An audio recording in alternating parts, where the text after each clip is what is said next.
Hello everyone, संकलन में आप लोगों का बहुत बहुत स्वागत है। आज हम एक और वीडियो के साथ आपके सामने आए हैं और आज का अपना टॉपिक रहेगा राजस्थान में वन्यजीव संरक्षण। राजस्थान में वन्यजीव संरक्षण या वन्यजीव संरक्षण से अपने हर एग्जाम में दो क्वेश्चन तो पक्का मिलते ही मिलते हैं। चाहे आप वो मिलान करने वाले क्वेश्चन हो या डायरेक्ट भी क्वेश्चन पूछा जाता है कि फलाना जीव कौन से वन्यजीव अभ्यारण्य में पाया जाता है या कौन से राष्ट्रीय उद्यान के अंदर पाया जाता है, ये राष्ट्रीय उद्यान कब बना था और पहले नंबर का राष्ट्रीय उद्यान कौन सा है, नवीनतम राष्ट्रीय उद्यान कौन सा है। ये सब क्वेश्चंस अपने एग्जाम में पूछे जाते हैं। तो अपन सिर्फ वही बाकी वीडियोज की तरह ही 30-30 मिनट की वीडियो करेंगे, ज़्यादा लंबी वीडियो नहीं करेंगे और पॉइंट टू पॉइंट ही बातें करेंगे, ना ज़्यादा थ्योरी लिखनी है। जैसे अपन एग्जाम में शॉर्ट नोट बनाते हैं वैसे ही अपन यहाँ पे पढ़ेंगे शॉर्ट नोट के रूप में। आप चाहे तो इन वीडियोस को 1.5x या 2x स्पीड पर भी देख सकते हैं, जिससे आपको ये बहुत ज़्यादा बेनिफिट करेंगे। ठीक है, तो बिना किसी लाग लपेट के चलिए शुरू करते हैं। अपन सीधे वन्यजीव अभ्यारण्य से ही शुरू करेंगे और ये अपने यूट्यूब चैनल का नाम है संकलन, इसको आप सब्सक्राइब कर लीजिए और अपना ये चल रहा है पार्ट 1। तो चलिए शुरू करते हैं। सबसे पहले अपन हेडिंग डालते हैं कि राष्ट्रीय मरु उद्यान। सबसे पहले इसी की हेडिंग डालेंगे, राष्ट्रीय मरु उद्यान। ये आप सब लोगों को पता होगा कहाँ पर है, कहाँ पर नहीं है, इनकी विशेषताएं भी पता होगा। तो चलिए अपन सीधा शुरू करते हैं। कौन कौन से हैं कि जैसलमेर व बाड़मेर जिले में विस्तृत है। जैसलमेर व बाड़मेर जिले में विस्तृत है। और एग्जाम में पूछा जाता है कि राष्ट्रीय मृग उद्यान कहाँ पर है, तो वहाँ पे आपको ऑप्शन मिलेगा जैसलमेर, तो आपको जैसलमेर लगाना है।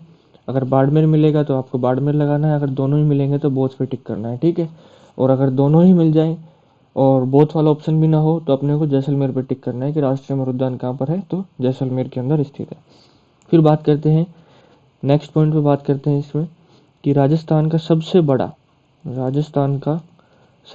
अभ्यारण्य है। सबसे बड़ा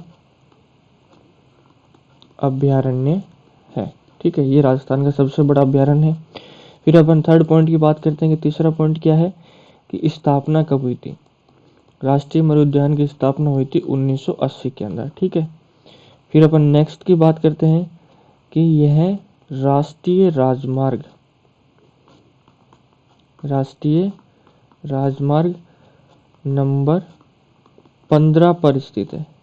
15 पर स्थित है। कभी कभी बाई चांस एग्जाम में आपको फंसाने के लिए ऐसे क्वेश्चन भी पूछे जाते हैं कि राष्ट्रीय मृग उद्यान कौन से राष्ट्रीय राजमार्ग पर स्थित है, या फिर ऐसे भी पूछा जाएगा कि राष्ट्रीय राजमार्ग संख्या 15 कौन से राष्ट्रीय मृग उद्यान से होकर गुजरता है और वो मृग उद्यान कहाँ पर है। तो अपना उत्तर हो जाएगा राष्ट्रीय मृग उद्यान से गुजरता है और राष्ट्रीय मृग उद्यान जैसलमेर में है और जैसलमेर अपने राजस्थान के अंदर है। ठीक है, फिर अपन बात करते हैं कि इसी अभ्यारण्य में, जब मैंने राजस्थान के भौतिक प्रदेश पढ़ाए थे तब मैंने लाठी सीरीज की बात की थी और वो लाठी सीरीज राष्ट्रीय मृग उद्यान के अंदर ही स्थित है। तो अपन लिखते हैं इसमें कि इस अभ्यारण्य में 60 मीटर चौड़ी लाठी सीरीज है।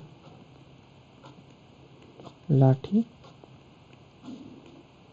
सीरीज है और इस लाठी सीरीज के ऊपर, यानी जिसके ऊपर या आसपास, जिसके आसपास सेवन घास उत्पन्न होती है, उत्पादित की जाती है, आसपास सेवन घास पाई जाती है। और ये मीठे पानी की लाठी सीरीज है, ये मीठे पानी की सीरीज है। यानी इस 60 मीटर चौड़ी पट्टी में ये भूगर्भिक जल पट्टी है और ये मीठे पानी की जल पट्टी है। इस मीठे पानी की वजह से इसमें सेवन घास पाई जाती है। तो यहाँ पे सेवन घास पाई जाती है। ठीक है, फिर अपन बात करते हैं कि यह घास, जो ये सेवन घास है, यहाँ पे लिखेंगे कि यह घास गोडावण पक्षी की प्रजनन स्थली कहलाती है। पक्षी की प्रजनन स्थली कहलाती है। ये चीज अपने को याद रखनी है कि लाठी सीरीज राष्ट्रीय मरुद्यान के अंदर स्थित है। लाठी सीरीज की चौड़ाई 60 मीटर है। फिर अपन बात करते हैं कि लाठी सीरीज एक भूगर्भिक जलपट्टी है और वो जलपट्टी मीठे पानी की जलपट्टी है। उस मीठे पानी की वजह से वहाँ के आसपास के क्षेत्र में सेवन घास पाई जाती है और ये सेवन घास गोडावन पक्षी की प्रजनन स्थली कहलाती है। ठीक है। फिर अपन बात करते हैं कि इसी अभ्यारण्य में, लिखते हैं अपन, इसी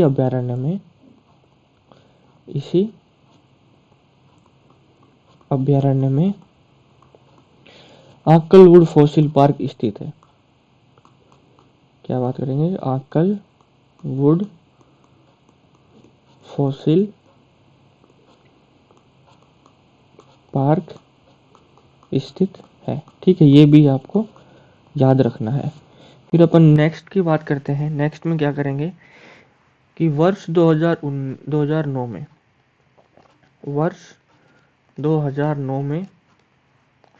इस अभ्यारण्य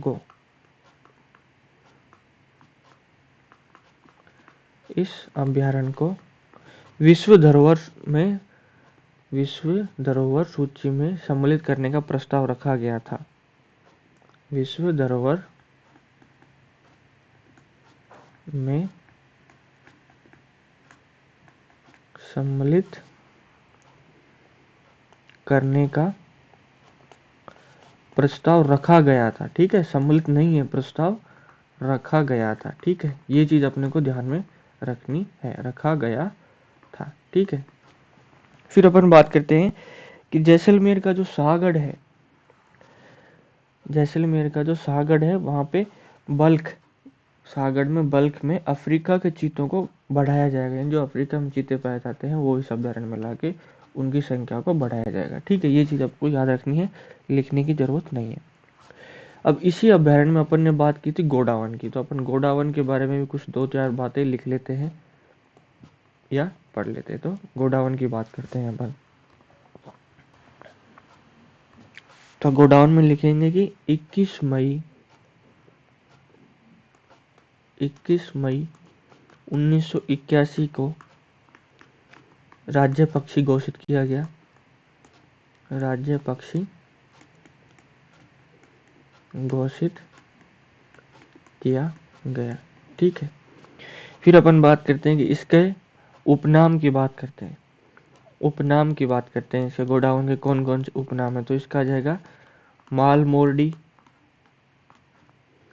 कभी कभी एग्जाम में आपको घुमाने के लिए भी ये वाले क्वेश्चंस पूछ लिए जाते इन नामों से भी। फिर आ जाएगा गुधनमेर। फिर एक और बात करें इसका हुकना तो एग्जाम में पूछा भी हुआ है, और ये हो जाएगा ग्रेट इंडियन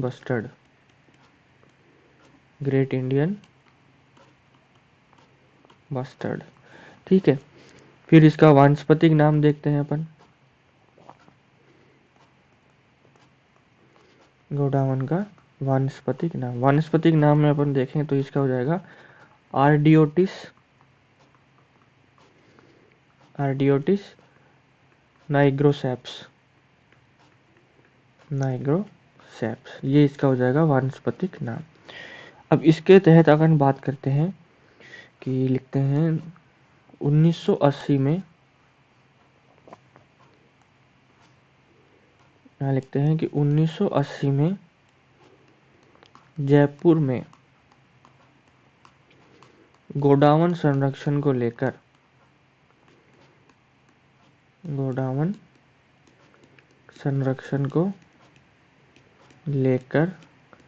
एक अंतरराष्ट्रीय सम्मेलन का आयोजन किया गया था। अंतरराष्ट्रीय सम्मेलन का आयोजन किया गया। ठीक है। और फिर जिसमें 1 नवंबर 1980 के दिन गोडावण पर डाक टिकट भी जारी किया गया। ये लिखना है अपने को। सम्मेलन का आयोजन किया गया। अब इसमें आगे लिखेंगे कि फिर 1 नवंबर 1980 के दिन 1980 को गोडावण पर डाक टिकट जारी किया गया, डाक टिकट जारी किया गया। ठीक है, ये बात अपने को याद रखनी है। गोडाउन के बारे में मेन चीजें बता दी मैंने आपको कि 21 मई 1981 को राज्य पक्षी घोषित किया गया। इसके उपनाम हो जाएंगे मालमोर्डी, गूधनमेर, हुकना और ग्रेट इंडियन बस्टर्ड। इसका वानस्पतिक नाम हो जाएगा आर्डियोटिस नाइग्रोसेप्स। फिर अपन बात करते हैं कि 1980 में जयपुर में गोडाउन संरक्षण को लेकर एक अंतर्राष्ट्रीय सम्मेलन का आयोजन किया गया था। फिर उसके बाद 1 नवंबर 1980 को गोडाउन पर एक डाक टिकट भी जारी किया गया। ठीक है, ये चीज अपने को इसमें याद रखनी है। अब अपन बात करते हैं नेक्स्ट वन्यजीव अभ्यारण्य की, जिसमें आ जाएगा अपना सरिस्का वन्यजीव अभ्यारण्य। नेक्स्ट की बात करते हैं, ये अपना हो जाएगा सरिस्का वन्य जीव अभ्यारण्य या सरिस्का अभ्यारण्य। ठीक है, ये अपना हो गया। इसमें बात करते हैं कि इसकी स्थापना, सबसे पहले लिखेंगे कि इसकी स्थापना कब हुई। तो स्थापना हुई थी 1955 में, और ये कहाँ पर है, अलवर के अंदर। ठीक है, ये अपने को याद रखना है, 1955 में अलवर में हुई थी। और इस अभ्यारण्य को यानी इसको 1978 में राजस्थान का दूसरा वह सबसे बड़ा टाइगर प्रोजेक्ट घोषित किया गया। टाइगर प्रोजेक्ट घोषित किया गया। ठीक है, ये चीज अपने को याद रखनी है कि सरिस्का वन्यजीव अभ्यारण्य की स्थापना 1955 अलवर के अंदर हुई थी, और 1978 में इसको राजस्थान का दूसरा व सबसे बड़ा टाइगर प्रोजेक्ट घोषित किया गया। ठीक है, फिर अपन बात करते हैं कि सन 2008 में री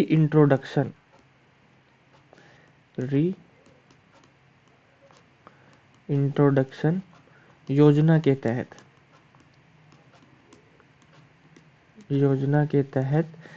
रणथंभौर से एक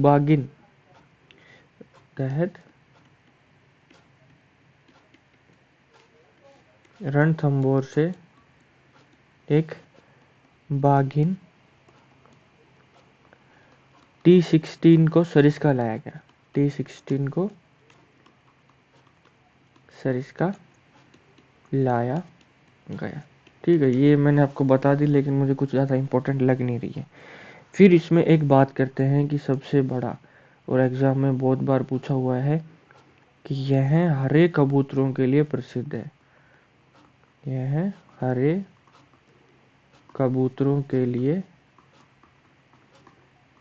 प्रसिद्ध है। ये चीज भी अपने को याद रखनी है कि यह हरे कबूतरों के लिए प्रसिद्ध है। ठीक है, इसका निर्माण, फिर अपन बात करते हैं कि इस अभ्यारण्य के मध्य, इसमें लिखते हैं कि इस अभ्यारण्य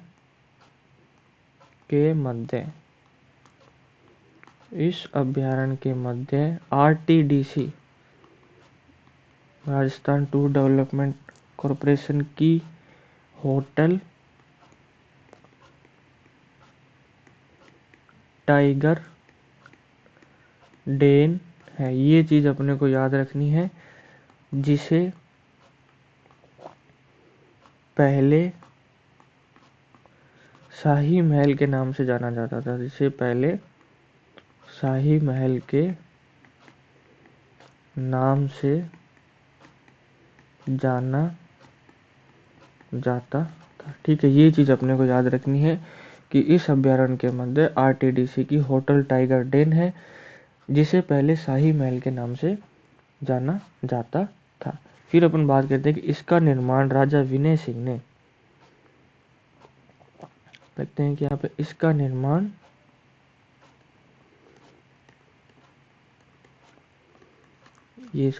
करवाया था राजा विनय सिंह ने।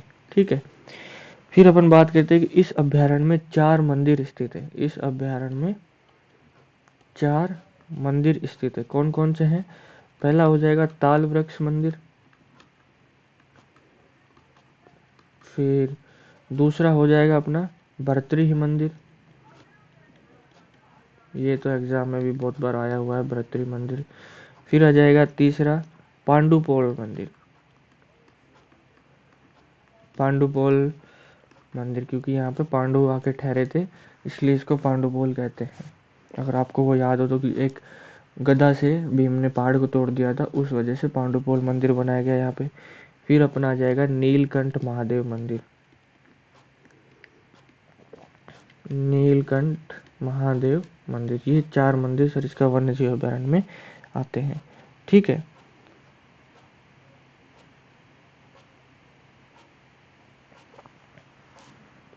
अब अपन नेक्स्ट की बात करते हैं। अगला अभ्यारण्य, अगला अभ्यारण्य रहेगा अपना कुंभलगढ़ वन्य जीव अभ्यारण्य। कुंभलगढ़ वन्य जीव अभ्यारण्य।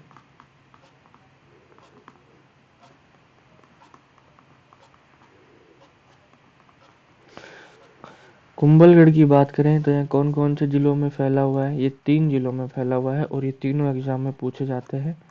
तो ये हो जाएगा पाली, राजसमंद और उदयपुर जिलों में विस्तृत है।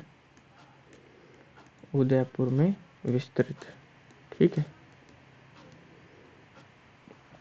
और एग्जाम में आपको ऑप्शन में ज़्यादातर राजसमंद ही मिलता है कि कुंभलगढ़ वन्य जीव अभयारण्य कहाँ पर है। ऑप्शन मिलेगा आपको खाली एक राजसमंद, तो आपको राजसमंद पे ही टिक करना है। फिर इसकी स्थापना वर्ष की अपन बात करें तो इसकी स्थापना कब हुई थी? स्थापना इसकी हुई थी 1971 के अंदर। ठीक है, ये चीज़ भी अपने को याद रखनी है। फिर अपन बात करते हैं कि यह अभ्यारण्य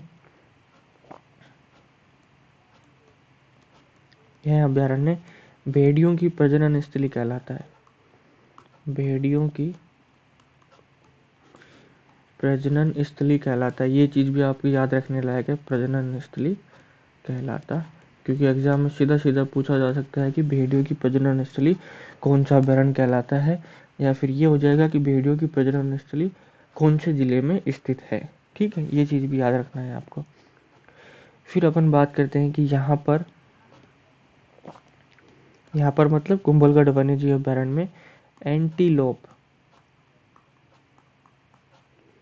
एंटीलोप प्रजाति का चौसिंगा हिरण पाया जाता है।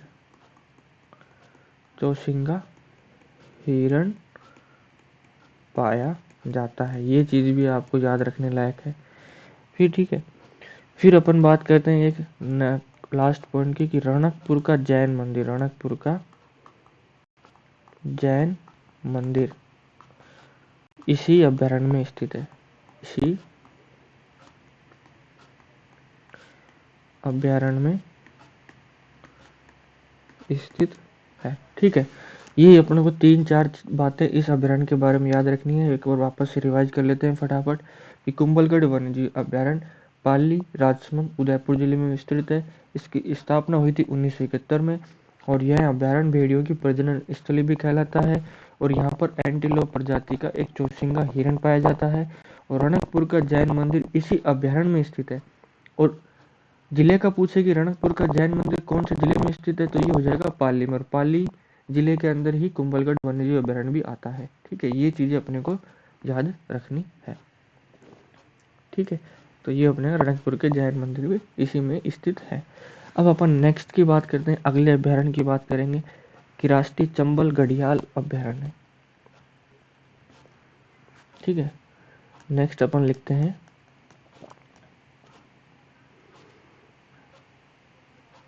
राष्ट्रीय चंबल घड़ियाल अभ्यारण्य। ठीक है, ये चीज अपन को याद रखनी है।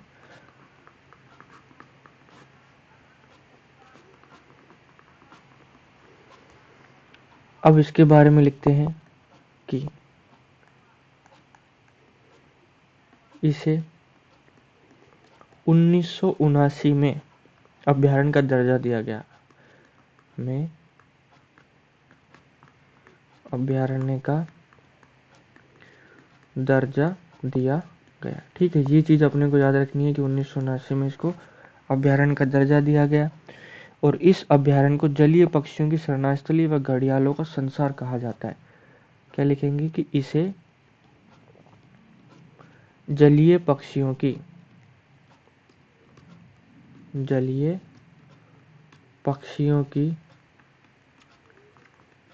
शरणास्थली व घड़ियालों का संसार कहा जाता है। घड़ियालों का संसार कहा जाता है। ठीक है, ये चीज भी याद रखने लायक है कि इसे जलीय पक्षियों की शरणास्थली व घड़ियालों का संसार कहा जाता है। इसको अभ्यारण्य का दर्जा कब दिया गया था? 1979 के अंदर। ठीक है, और यह देश का एकमात्र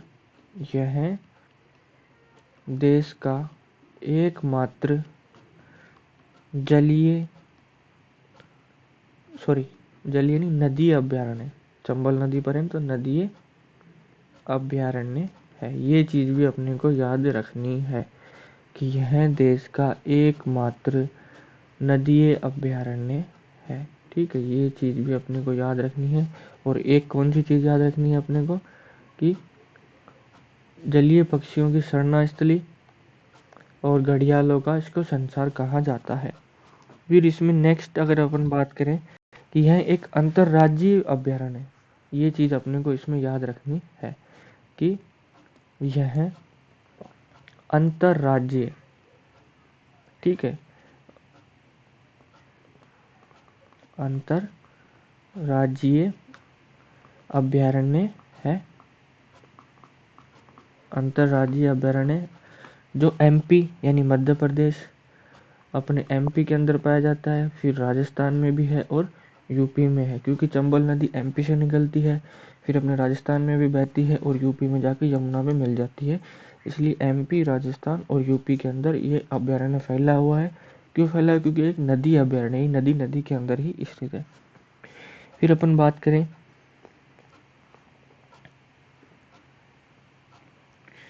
कि सर्वाधिक अपने राजस्थान के अंदर, सर्वाधिक अपने राजस्थान में तो कोटा में है। सर्वाधिक की अगर बात करते हैं तो कोटा में है। और वैसे अगर बात करें तो बूंदी में भी है इसका विस्तार। बूंदी के बाद सवाई माधोपुर में भी इसका विस्तार है, क्योंकि जहां जहां से चंबल नदी अपने राजस्थान से बहकर निकलती है वहां वहां पे इसका विस्तार है। फिर करौली में भी है और धौलपुर में भी इसका विस्तार है।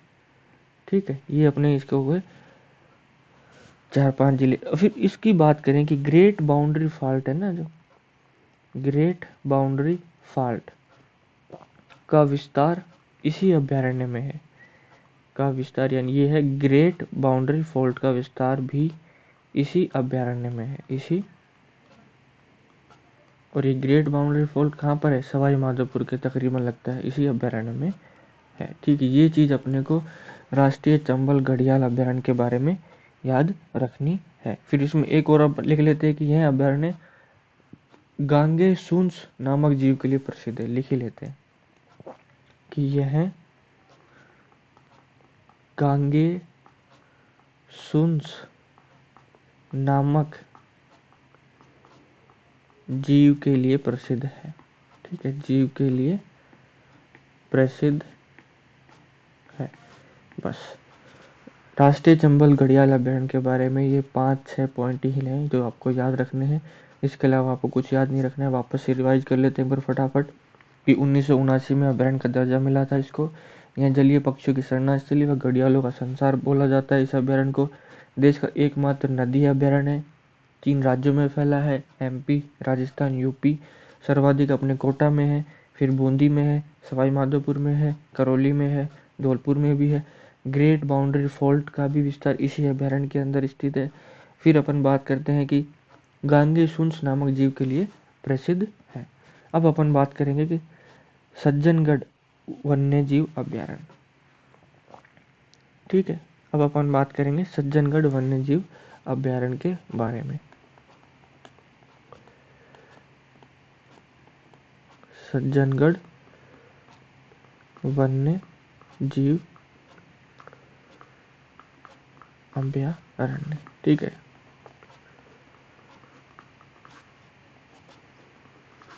इसकी बात करते हैं तो इसका स्थापना देख लेते हैं या घोषित कब किया गया। तो 1987 यानी 1987 में अभयारण्य घोषित किया गया। अभयारण्य घोषित किया गया 1987 में। जिले की बात करते हैं तो ये अपना उदयपुर के अंदर स्थित है, तो यहाँ लिख देंगे कि उदयपुर में स्थित।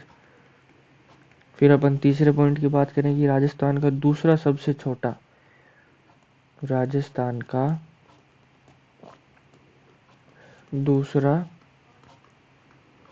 सबसे छोटा अभयारण्य है। राजस्थान का दूसरा सबसे छोटा अभयारण्य है और कितने एरिया में फैला हुआ है ये? 5.19 वर्ग किलोमीटर एरिया में ही फैला हुआ है।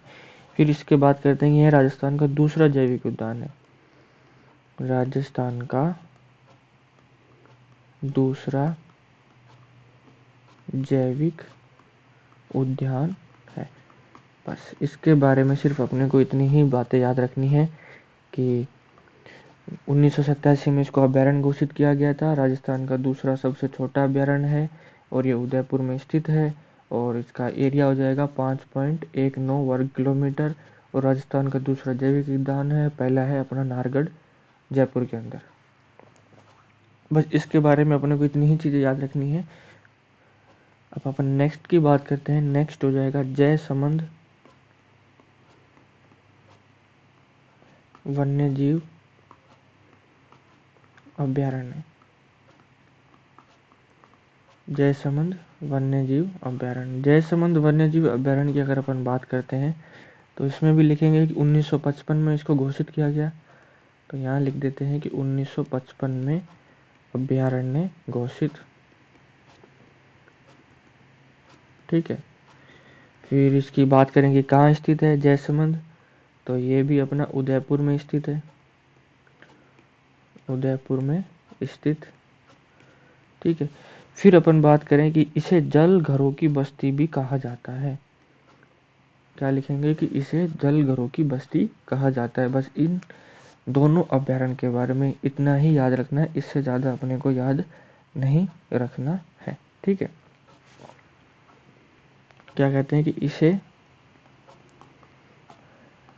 जल घरों की बस्ती भी कहा जाता है। जयसमंद झील भी है, वो भी उदयपुर में ही स्थित है। अब अपन नेक्स्ट की बात करते हैं। अगला अभयारण्य आ जाएगा अपना ताल छापर। यह हो जाएगा अपना ताल छापर वन्य जीव अभयारण्य। ठीक है, इसकी बात करते हैं। ताल छापर वन्य जीव अभयारण्य। ताल छापर की अपन बात करते हैं तो ये हो जाएगा चूरू में स्थित है। चूरू में स्थित है। फिर अपन बात करते हैं कि इसे काले हिरणों की शरणास्थली कहते हैं। इसे काले हिरणों की शरणास्थली कहते हैं। और एग्जाम में बहुत बार ये क्वेश्चन आ चुका है कि काले हिरणों की शरणास्थली कौन से वन्यजीव अभयारण्य को कहते हैं, तो अपना उत्तर हो जाएगा ताल छापर वन्यजीव अभयारण्य। और ताल छापर वन्यजीव अभयारण्य चूरू में स्थित है। और अगर इसके सन की बात करें तो 1962 में अभयारण्य घोषित किया गया। इसको 1962 में अभयारण्य घोषित किया गया। ठीक है, फिर इसके बारे में एक पॉइंट और लिख लेते हैं कि यह अभयारण्य कुरजा पक्षी के लिए भी प्रसिद्ध है। कुरजा पक्षी के लिए प्रसिद्ध है। ठीक है, ये चीज भी अपने को याद रखनी है। और कुरजा एक गीत का भी नाम है जो विरह गीत है और ये पश्चिमी क्षेत्रों में गाया जाता है। ठीक है, तो आज के लिए अपन इतना ही रखते हैं। अपने आधे घंटे की क्लास हो गई होगी, और ये अपने टेलीग्राम चैनल का लिंक है, संकलन क्लासेस, इसको भी आप ज्वाइन कर लीजिए। यूट्यूब चैनल को सब्सक्राइब कर लीजिए। अगर वीडियो अच्छी लग रही है तो लाइक कीजिए और चैनल को सब्सक्राइब भी कीजिए। तो आज के लिए अपन इतना रखते हैं, बाकी के अभ्यारण अपन नेक्स्ट वाली वीडियो के अंदर पढ़ेंगे। Thank you very much.